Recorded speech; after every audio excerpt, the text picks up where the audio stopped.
Hey everybody, welcome back to X-Plane 11, and today I am really excited to give you my review of the Carenado Beechcraft Bonanza A36.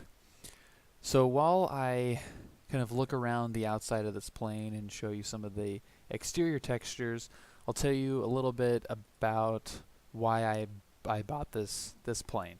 This is the first Payware aircraft that I've bought in X-Plane 11. I wanted something that was, general aviation aircraft that was reasonably powerful, had a reasonably long range, something that was not super exotic, like the Cirrus SR-22.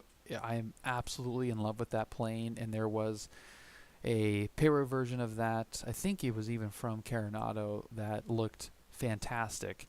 I didn't want to get that because you don't. They're rare in real life. Beechcraft Bonanza is actually is the longest continuous production airplane in history. They didn't make as many of them as Cessna has made of the Beechcraft, but it's been in production since 1947. So it's a plane that's been everywhere. There's Navy training versions of it. So the airframe is fantastic. It's a really cool looking plane. My dad had a Beechcraft, so the interior, there's some similarities to his plane. It's a really it's like the S class of general aviation, which I think that's like the perfect analogy because it's not very accessible price wise. I mean, these are expensive planes. Even like a used one from the 70s is $300,000. If you want a new one, it's going to be pushing $1 million. So it's still pretty expensive, but you will see these in one of its like numerable variations. There's the V-tail, there's the Model 33, the Debonair 35s. There's like a letter for each one of the. For 35, there's A, B, C, D, all the way down to V. And then the 36s, which this is a 36. So this is an A36 variant. It's, like I said, reasonably powerful, 300 horsepower, relatively long range, overall awesome plane. The other reason is for X-plane purposes. I didn't want to get the V-Sky Labs 172 because the default 172 is so good. I still probably will get that plane, but I wanted something that I could do kind of mid-distance flights, and also kind of have the fantasy aspect of flying around. Friends in the back, so having the 6-seater is kind of pretend that there are people back there, and it makes it a little bit cooler. So that's why I bought this plane first as my first Payware one. And when I downloaded it and loaded it up into the simulator, I was absolutely blown away at the detail of it. I mean, you have to get like a couple feet away for it to start getting pixelated. But from any reasonable distance, like, this thing looks absolutely stunning. I mean, the textures, there's even like kind of dirt marks. I mean, it looks used around some of the rivets. Where was that? There was some portion of it that kind of had some soot buildup. But like, just beautiful exterior. The gear. Let me go into the free roam camera. I'm not a huge fan of this, but whoa. Like, look at the. God, that camera is fast. The gear. Just don't mind the shaking ground. We're in Fullerton, so it might be a little earthquake. But the textures on the inside of the landing gear flap, I mean, that's like, again, I mean, we're like zoomed in, and that still doesn't look that bad, but from back here, it looks like it's real.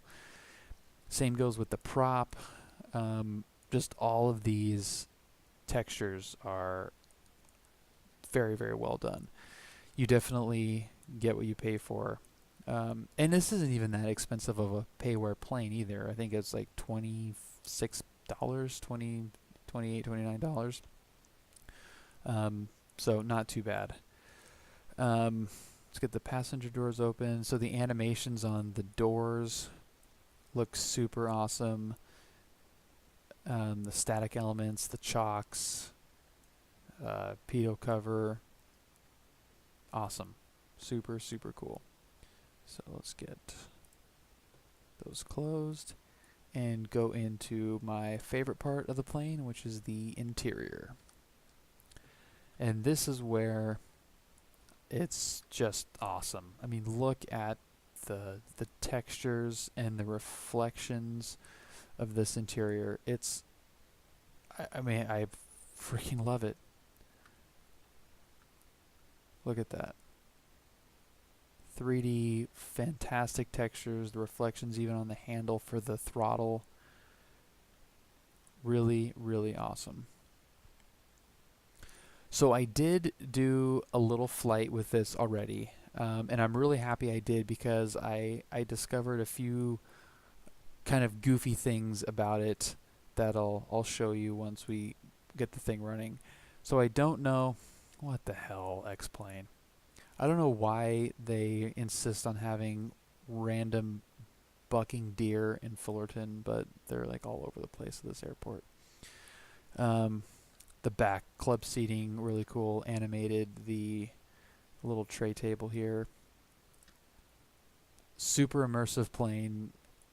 Absolutely love it. But okay, so let's get this thing started. I'm gonna do like a modified startup procedure. There are a couple things that are not really animated as part of the startup procedure, but they have done a pretty good job of animating everything. So first thing we're gonna do, and flight wise, we're gonna fly out of Fullerton, and I haven't decided what we're gonna do. I'm probably just gonna fly around and test the thing out a little bit. I did a really short flight, so we'll fly around, be completely not observant of any actual aviation rules in the region here. Southern California is pretty busy and has a lot of different airspace classifications that we will not be minding. But okay, so procedure, and again, I'm going to kind of breeze through this just to get it started. Battery and alternator, you can hear everything kind of wind up. I don't know if you can hear that, but it sounds, when you've got the volume turned up, it sounds really cool when everything just goes. Avionics master, that'll turn on our dual GNS 430s. One seems like enough. I'm sure there's a really good reason to have two. Obviously the radio part of that is really nice, to be able to dial in 2 extra comms. So if you're doing a short flight, you can check the ATIS on your departing airport, and then you can immediately dial in ground and tower, and then you can have tower and ground already set for your arriving airport if you're just doing like an easy VFR flight. So that is kind of nice, but the GPS part of it, I'm not knowledgeable enough yet to know why you would need 2, but I'm sure there's a cool reason for that. So okay, so we got the avionics on, we've got the alternator on. We will prime the engine. So this was one of the things that they don't have a animation for. So when we put the mixture to full rich, and if you turn on the auxiliary fuel pump, the fuel flow should max out and it doesn't move at all. So that should max out, and once it's hit 30, then you would turn that off. So that is not simulated, but that is very, very nitpicky. Move the throttle to about 1/4 inch there, and I love the reflection on there. And I don't know if that is an actual reflection, dynamic reflection, or just the texture. I think it might be just the texture, which is totally fine. Okay, so we've got the throttle to about 1/4 of an inch, and let's get this thing started. So let's turn this over to both, and then, whoops, come on. And it fires up, and the engine sound is absolutely incredible. It sounds so real, and I absolutely love it. So we'll keep it idling here. This thing I haven't fully figured out yet, and by the way, this pops out along with the two 430s, which is awesome. So if you've got a separate monitor set up, you can drag these over there, which is really nice. I don't have that luxury yet, but it's nice to know that you can do that. This is pretty cool. The EFD 1000 Aspen Avionics. Not a whole lot of functionality. You can switch between different navigational tools, and that's fully animated, which is cool. You can select different modes here. So, for example, we have the heading bug here. Click it again, and that changes to the altitude. So you can set your altitude for the autopilot. Click it again. That's the heading again, altitude, heading. Barometric right there, so that's how you change the barometric pressure, mins, and what is this one? Heading. This is another heading one. So I haven't fully figured out that. We've got a menu here with multiple pages, which is kind of cool. So you can select page, and you've got a bunch of different modes and stuff you can set. You've got map declutter, which is kind of cool. So there's some interesting functionality to this, which I haven't fully explored yet. Okay, so let's get some of these lights on.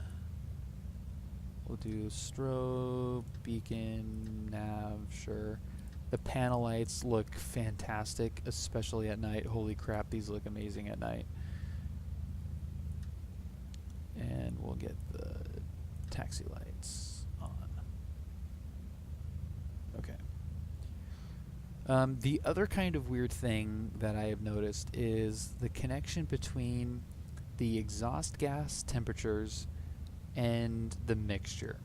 So if I zoom in here, so I get both the mixture here and the exhaust gas temp, watch what happens when I move the exhaust gas.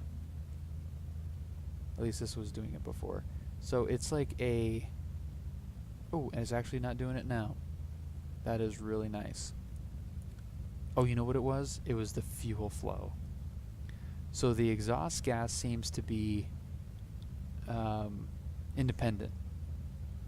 So you move it, then the exhaust temp goes up. Move it back, waits a couple seconds, and then moves back. The fuel flow is like a 1-to-1. It looks really weird. So you move the mixture, and the fuel flow moves with a 1-to-1 ratio, and it doesn't look very realistic. That is super nitpicky, but I did notice that as kind of a quirky thing inside.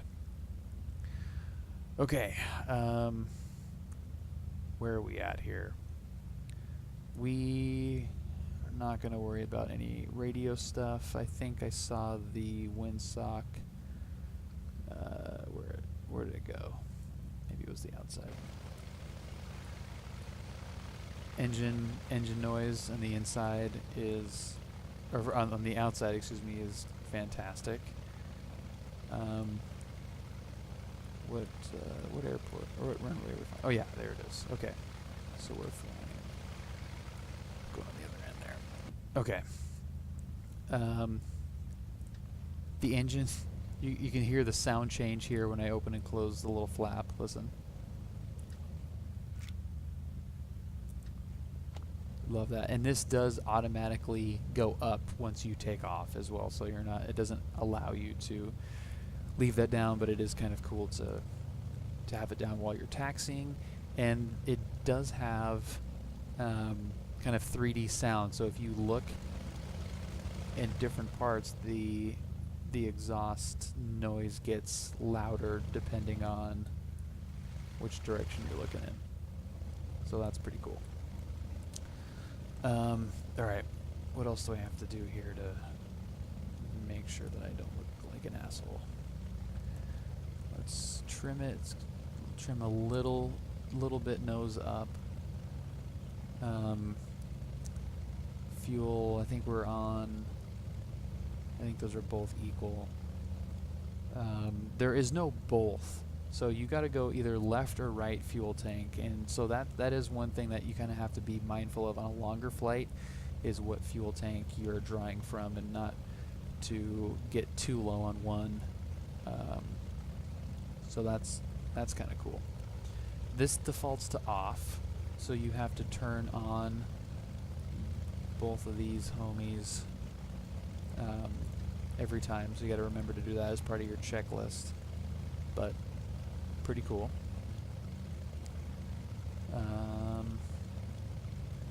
Digital readouts for the engine, for the co-pilot, so graphic engine monitor, and that is a digital RPM display. What else? Yeah, I mean, it just looks really cool in here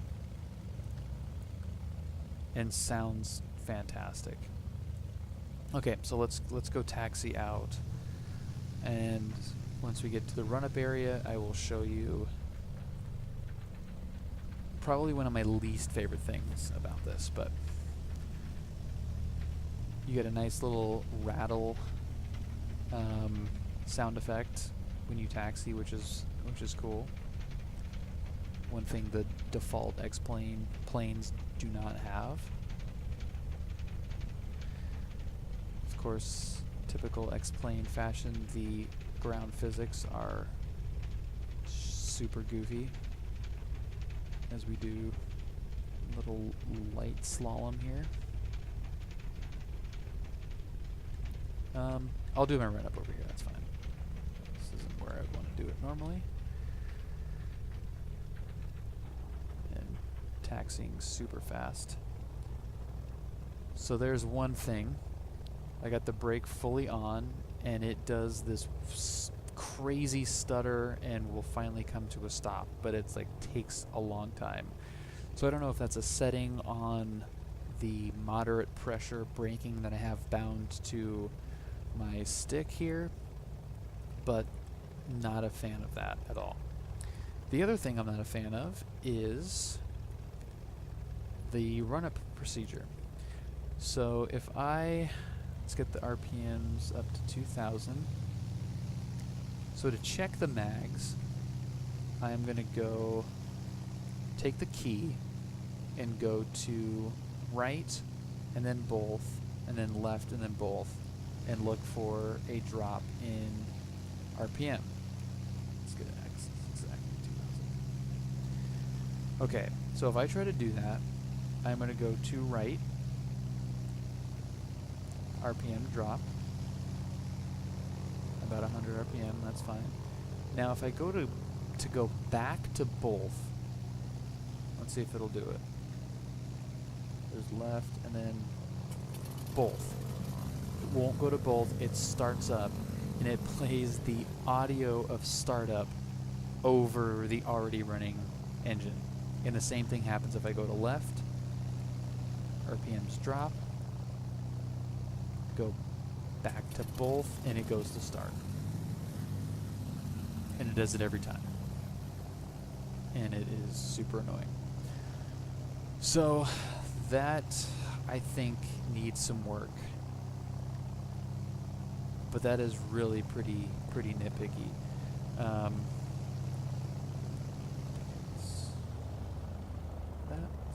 Let's get the 530. I kind of like just having the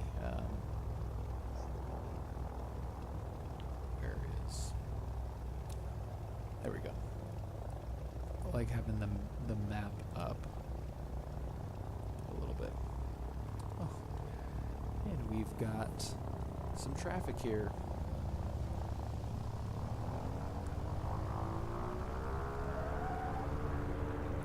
So we will hold short and have the fun little brake stuttering. Ugh, the worst.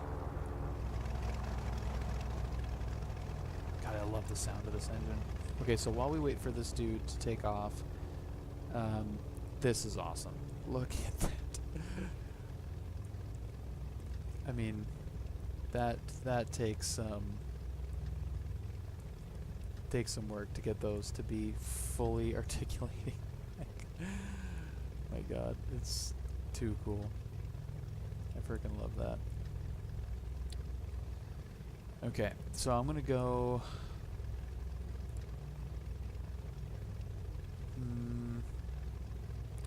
I'm gonna go no flaps. No, don't really need flaps. Okay, so let's get lined up here.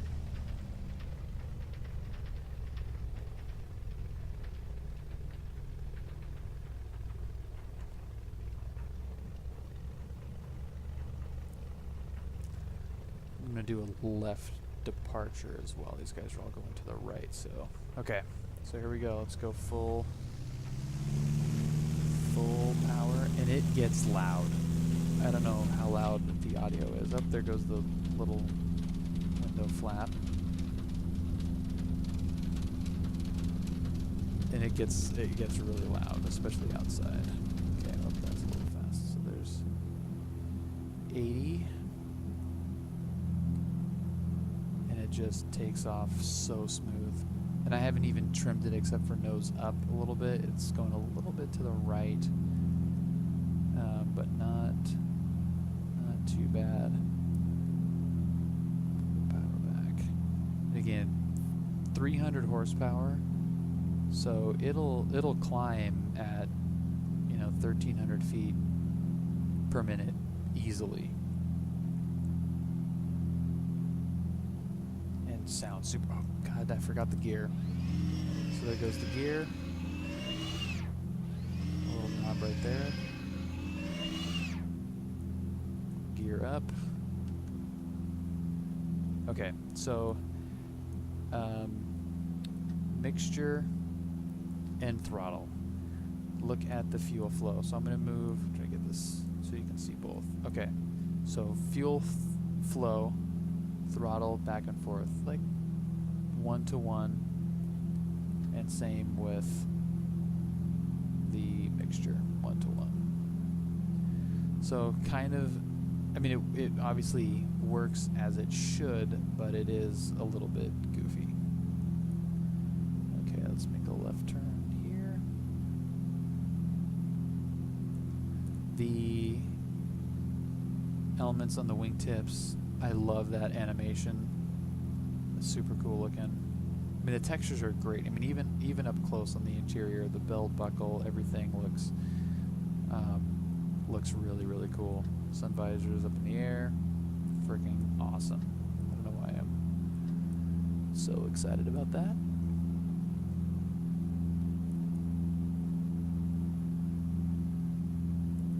And there's our little Fulton airfield.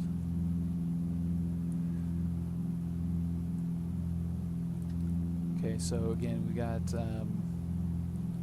let's get this. it's a little bit weird with how you interact with these things. With the scroll wheel, I'm pretty used to being able to use the mouse scrolling wheel to manipulate some of that stuff, but this seems to be a little bit goofy. So we're kind of headed in the right direction from the heading bug. Let's turn the autopilot on. You can see kind of how hit altitude one more time. There we go. That's going to hold our current altitude right there. Goes down a little bit and then comes back up and settles. And then it is just freaking rock solid. Absolutely love it. Okay, so I'm going to go outside. Now, to me, over my audio and my headset, the engine noise is insanely loud, so I'm probably not going to talk because I won't be able to hear myself think. Look at that. Absolutely beautiful. Those two little guys having a great time. Just a beautiful, beautiful model car. Super.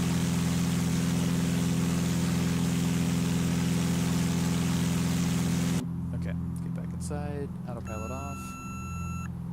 Fun little noise.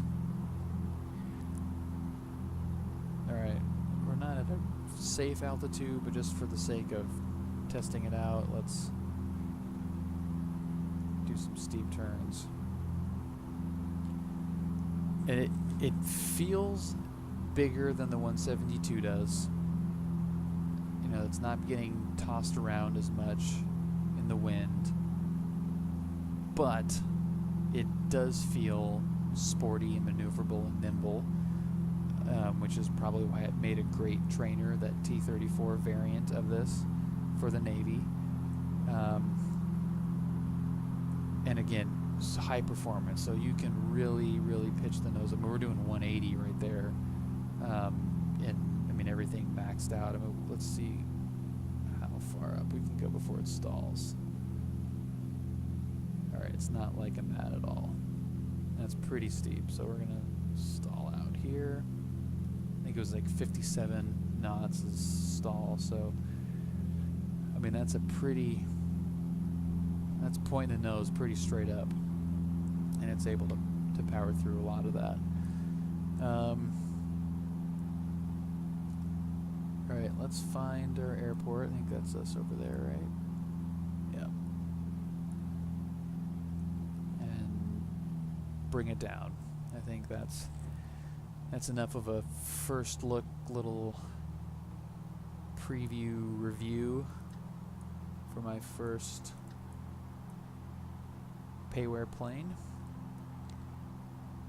I took my time getting a Payware airplane because I wanted to use the default planes and get a feel for the program, the simulator, before I went and bought something.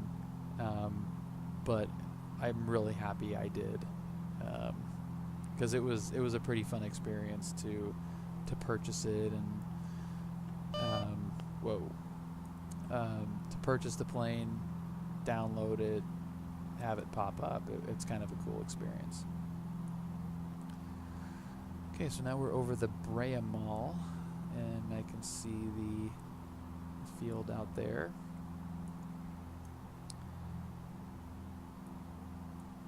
Love the reflections on the glass dials here, avionics. Absolutely love it. Okay, so if you put the throttle back too much, it's going to get pissed that you don't have the gear down. So let's give our first little bit of flaps, turn on to our runway.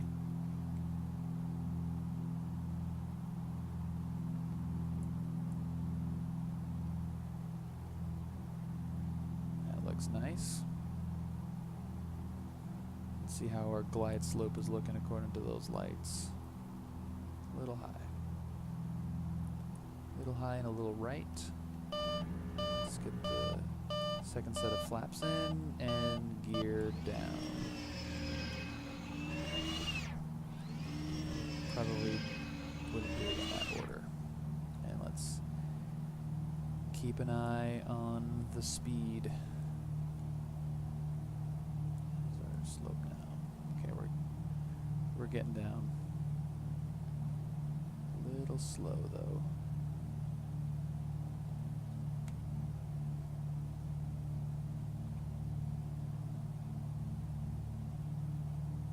But we're looking okay, according to the lights.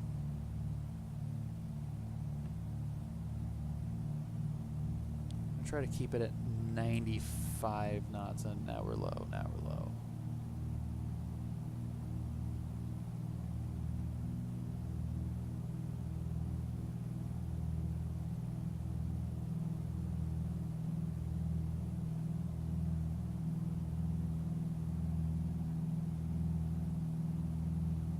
All talking stops as I concentrate.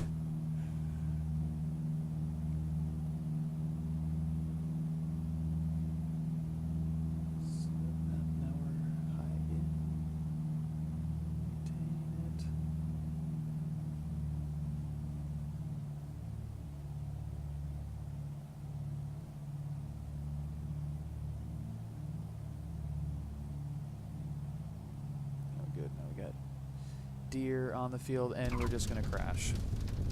My stick was stuck, and now I don't know what it's doing. Yep, you crashed. Would you like to start a new flight? Yeah, I was pulling back as far as I could, and it was not happening. So let's try that again, shall we? Oh God. Some review ends in a crash. So what I'm gonna do is skip through all this stuff. Yep. Engine start. Okay. And let's do that again. God, that is absolutely ridiculously embarrassing. Okay, final approach. Okay, where are we at? There we are. Okay, attempt number 2. Down, gear down. How are we trimmed? Do I have stick now? That was weird. I mean, I was full up on the stick and it was not having it.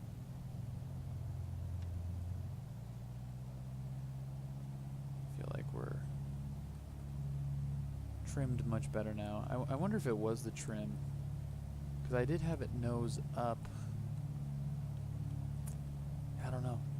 If anyone has any ideas what happened there, let me know.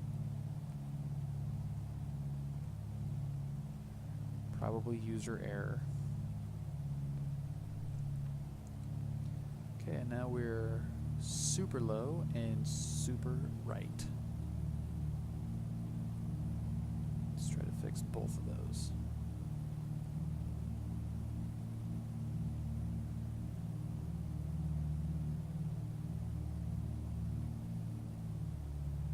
Well, I'm glad we experienced that crash together. That was not fun.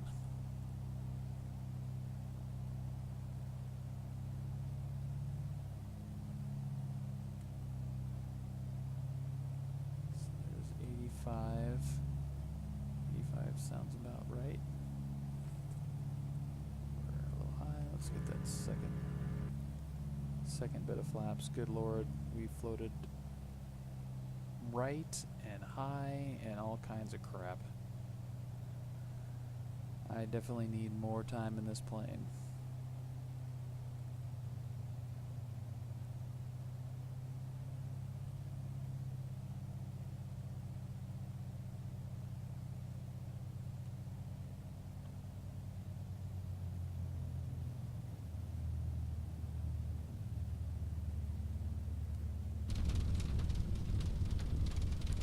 little bit better. Whoa, hey, where are you going? Alright, so we didn't crash, which is nice. But that was far from textbook. But we're learning. That's the beauty of this simulator. It is a fantastic learning tool. And I've learned so much stuff already, and getting ready to actually do this in real life, I think this is going to be well worth the price. So there you go.